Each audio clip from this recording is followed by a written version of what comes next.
Death, drama, and a romantic snub fit for a king. Royal life ain't all palaces and parties, and nobody knows this better than Princess Beatrice. As a child, Princess Beatrice struggled to keep up in school. On an episode of the Lessons in Dyslexic Thinking podcast, she reflected on one particular moment where things just weren't clicking. Speaking about one of her teachers, Beatrice recalled, And she was like, "Why are you looking at me? The words are not on my face." I said, "Well, they're not on the page either."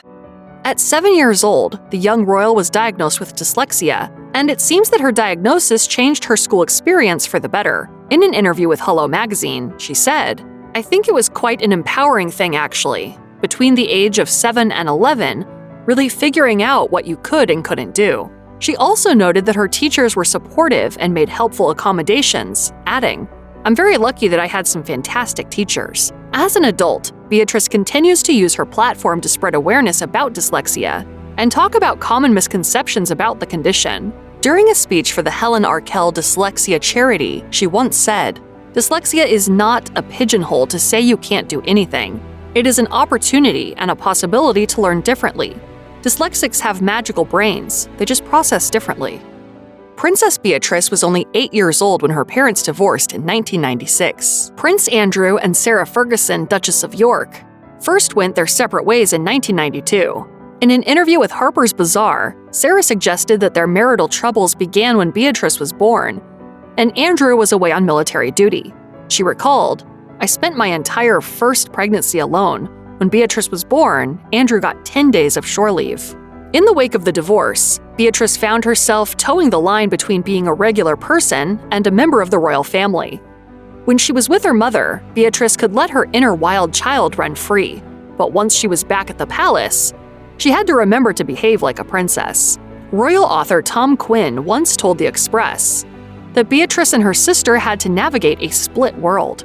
The press attention Beatrice's parents faced didn't make things any easier. When photos of American financier John Bryan kissing a topless Fergie's feet surfaced, the drama reached a fever pitch. The pictures sparked a media circus, and there were rumors about the palace supposedly trying to get full custody of Beatrice and her sister. Andrew and Sarah eventually agreed to co-parent. Princess Beatrice knows full well the pain of unrequited love, and it all comes down to a man called Dave Clark. Beatrice and Clark dated for 10 years, and Beatrice eventually moved to New York City to be with him after he landed a job there, but it all turned out to be for nothing. In 2016, the couple found themselves in a bit of a predicament. They'd been dating for a decade and yet hadn't made any plans to get married. Beatrice was reportedly eager for Clark to propose, so she gave him an ultimatum. Either he got down on one knee, or the relationship was over. It takes no time to bend the knee. Pledge your soul to her cause. In a shocking turn of events, Clark said no. Sources told the Daily Beast that some members of the royal family didn't get on with Clark, and that this might have been a contributing factor in the breakup. Things only got worse for Beatrice when the news broke that her former boyfriend had proposed to someone else, barely a year after they'd called it quits. Clark got married in 2018, and Beatrice was notably absent from the wedding, despite initially saying that she was happy for the couple. When you're living your life in the public eye, it's inevitable that someone will say something nasty about your looks, and Princess Beatrice is no exception. It might be safe to say that Beatrice has been self-conscious about her looks from a young age. According to some reports, her mother put Beatrice on a diet when she was only 8 years old. During this time, Sarah told journalists that runs in the family. Sarah, whom the press at one time dubbed the Duchess of Pork, famously partnered with Weight Watchers after her divorce from Prince Andrew. Princess Beatrice is no stranger to having her looks and fashion choices critiqued either, and she was really put through the ringer after Prince William's wedding. The elaborate fascinator Beatrice wore to the event was quickly torn apart by the press and pundits alike. The headpiece, which was dubbed the pretzel hat by the media, generated plenty of cruel headlines and criticism. Understandably, this affected Beatrice. In a 2018 interview with Vogue UK, Princess Eugenie shared that her sister has been through a tough time with the negative attention she received over the years. Remembering one particularly bad occasion, Eugenie said, "There was a horrible article that had been written about Beatrice, and she got really upset. We were just about to step out, and she had a bit of a wobble and cried."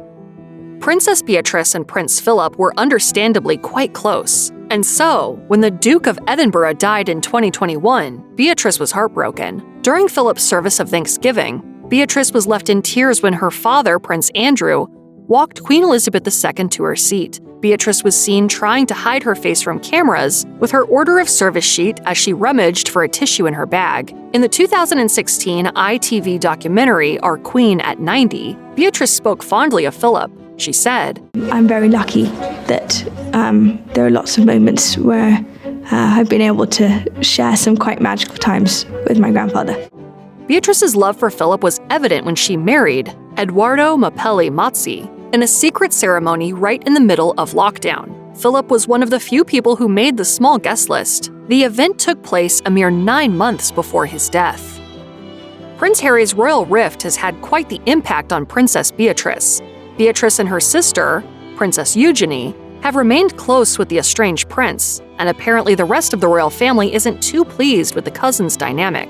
Royal experts have questioned whether Beatrice can be trusted not to spill royal secrets to Harry, who in turn might put it in his next book or Netflix docuseries. Royal expert Angela Levin tells GB News, Beatrice is very stable, but I think they wonder what they will pass on to Harry. They don't want to give them information to potentially pass on. There have been reports that Prince William is keeping his distance from Beatrice and Eugenie because he doesn't know whether he can trust them when it comes to Harry. In an interview with The Mirror, royal expert Tom Quinn said, for William, it's a question of loyalty. As Beatrice and Eugenie have got closer to Harry, William has decided to keep them very much at arm's length. Beatrice and Eugenie are moving across to what one Kensington Palace official described as the dark side.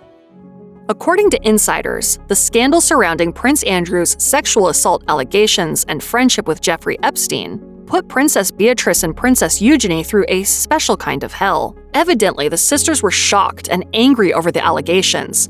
More than anything, though, they were apparently unhappy with how the media circus affected their dad's reputation, and as a result, their own. One source told Us Weekly, Eugenie and Beatrice are really upset. They believe their dad made a huge mistake in judgment ever being associated with Jeffrey Epstein. My judgment was probably colored by my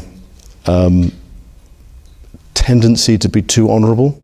Despite being upset with their father for his poor choice in friends, the source claimed that Beatrice and Eugenie have still made an effort to support Andrew. They also reportedly recognize that the allegations against their father will have a lasting impact on both his reputation and the monarchy as a whole. It's worth noting, of course, that neither Beatrice nor Eugenie have spoken publicly about the scandal or their father's alleged victims, and it's unlikely that they ever will. In 2023, Princess Beatrice's mother, Sarah Ferguson, revealed that she had been diagnosed with breast cancer. By the time she announced her diagnosis, she had already undergone surgery and was receiving further treatment. This was no doubt a trying time for Sarah, as well as her loved ones. In the end, though, she made a full recovery. Barely a year later, however, Sarah learned she had skin cancer. In January 2024, she shared that she'd been diagnosed with malignant melanoma. Beatrice and her sister, Princess Eugenie, did everything they could to support their mother amid her new diagnosis. A source told People magazine, "They've been terrific." In a subsequent interview with This Morning, Beatrice said that her mother was doing very well and that she was by then cancer-free. She's been through so much, but I think really now she's sort of coming into her own. Princess Beatrice had a very close relationship with her paternal grandmother, Queen Elizabeth II. Considering this, it was all the more heartbreaking to see the princess bid her grandmother goodbye at the funeral in 2022. Time and time again, the princess has made it known that she and the queen were thick as thieves. Beatrice even had one of the queen's gowns adjusted so she could wear it as her wedding dress. She once told Hello magazine, "I have two role models, my mother and my grandmother. I find my grandmother inspiring every day because her overwhelming sense of duty is linked with an overwhelming curiosity." As the general public mourned the death of the Queen in September 2022, Beatrice mourned the loss of a beloved family member. She was even spotted crying as she left the funeral proceedings with her mother and her husband. Amid King Charles III's cancer health crisis, reports were swirling that Princess Beatrice was eager to take on some royal duties to lighten the load. However, according to insiders, hell would freeze over before that becomes a reality. Being a part-time working royal is simply not an option for someone like Beatrice. a precedent Queen Elizabeth II set when she refused to allow Prince Harry and Meghan Markle to divide their time between the monarchy and their personal endeavors. Since Beatrice has never been a working royal and instead built her own career, she doesn't meet the criteria to become a working member of the royal family, despite the institution being severely shorthanded. This rejection has been quite painful, according to a friend of Beatrice's who spoke to the Daily Beast. They said, "It seems mean that the girls aren't being used at all when they have made it clear they want to be of service. They are very upset to have been ignored by the king as they feel they have a lot to offer, but ultimately not surprised."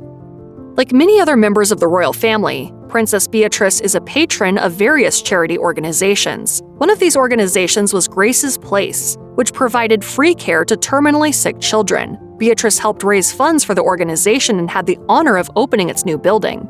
During her speech on the day, she said, "It is an incredible honor to be here today to see this dream become a reality.